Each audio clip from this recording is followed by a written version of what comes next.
Suka dirbe. Udah na.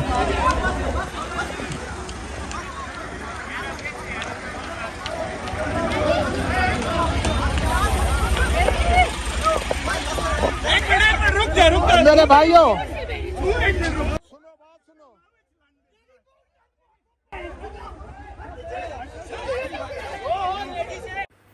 कहते हैं सब्र का फल मौके पर मिलता है। अगर ये हल्की फुल्की तकरार अगर ना करते तो इस तरह के मसाइल पेश ना आते।